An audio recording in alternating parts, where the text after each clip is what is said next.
আসসালামু আলাইকুম। আপনাদের সামনে নতুন একটা ভিডিও নিয়ে চলে আসলাম। এটি একটি বেচিং। এই বেচিংটা এখানেই লাগানো ছিল, টাইলস লাগানো ছিল না। নতুন করে টাইলস লাগানোর কারণে বেচিংটা আবার নতুন করে ফিটিং করা লাগতেছে। দেখতেই পাচ্ছেন আমি অলরেডি বেচিংয়ের দাগ দিয়ে নিছি, কোথায় আমার ফুটো করতে হবে।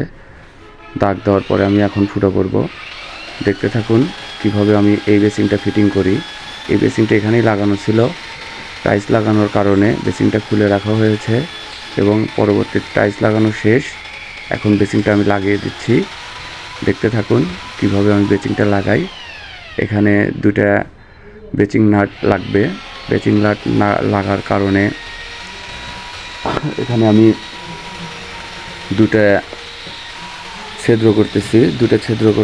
দুটো ছিদ্র করার পরে আমি এখানে রয়্যাল প্লাগ দিয়ে বেচিংয়ের যে নাট আছে সেই নাটটা খুব টাইট করে ফিটিং করব। নাটটা টাইট করে ফিটিং না করলে বেচিংটা লড়াচড়া করার সম্ভাবনা থাকে। আর বেচিংটা যদি লড়াচড়া করার সম্ভাবনা থাকে, যেহেতু এটা সিনামিক্সের, এটা ভেঙে যাওয়ারও সম্ভাবনা থাকে। তাই এগুলো বেচিং যখন আমরা লাগাই অবশ্যই বেচিং ফুল টাইট এবং শক্ত করে তারপরেই লাগাই। দেখতে পাচ্ছেন আমার রয়্যাল বোল্ট গাড়া শেষ, এখন রয়্যাল প্লাগ গাড়া শেষ। এখন আমি এটা বেসিং নাট টাইট দিয়ে দেব। বেসিং নাট টাইট দিচ্ছি, দেখতেই পাচ্ছেন। দুটো বেচিং নাটই সমান তালে টাইট দিতে হবে এবং লেভেল দিয়ে দেখতে হবে যে আপনার নাট দুটা অ্যাকুরেট সমান আছে কি না। যদি অ্যাকুরেট সমান না থাকে তাহলে সেক্ষেত্রে আপনাকে অ্যাকুরেট করে নিয়ে তারপরে আপনার বেচিংটা লাগাতে হবে।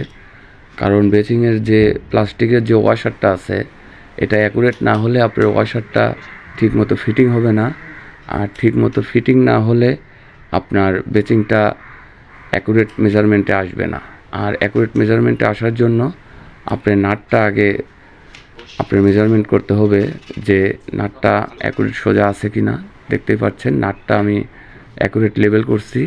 অ্যাকুরেট লেভেল করার পরে এখন আমি বেচিংটা লাগাচ্ছি। দেখতে থাকুন কিভাবে আমি বেচিংটা লাগাই। আমার এই যে বেচিংটা আমি ফিটিং দেব অ্যাকুরেটভাবে। দেখতে থাকুন এই যে নাট দুটা। এখন আমি এখানে ওয়াশার লাগাবো। দেখতে পাচ্ছেন ওয়াশারটা খুব আরামে ঢুকে গেল, কারণ নাটটা অ্যাকুরেট থাকার কারণে ওয়াশারটা আরামে অনায়াসে ঢুকে যাচ্ছে। এখন এটা ঢুকানোর পরে আমি এই নাটটা টাইট দিয়ে দেব।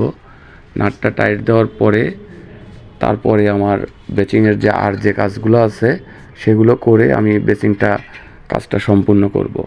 আপনারা দেখতে থাকুন। এখন আমি নাটটা টাইট দেব। এই যে দেখতে পাচ্ছেন।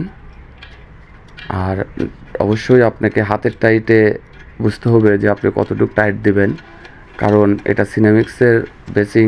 এটা আপনার বেশি টাইট হলে আবার ভেঙে যাওয়ার সম্ভাবনা থাকে।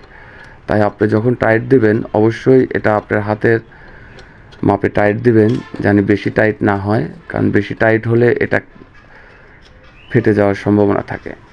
আমি এই যে আমার ম্যাজিক পাইপটা ঢুকিয়ে দিলাম। ম্যাজিক পাইপটা ঢুকিয়ে দেওয়ার পরে এখন আমি লিক পাইপটা লাগানোর পরেই আমার কাজটা সম্পূর্ণ হবে। দেখতে থাকুন। আর কেমন হলো কাজটা অবশ্যই বলবেন। স্ক্রিনে দেওয়া নাম্বারে যোগাযোগ করবেন। শাহজাদপুরের ভিতর যে কোনো জায়গায় ইলেকট্রিক প্লাম্বারের সার্ভিসিং দিয়ে থাকি। ধন্যবাদ সবাইকে। আসসালামু আলাইকুম। ওকে।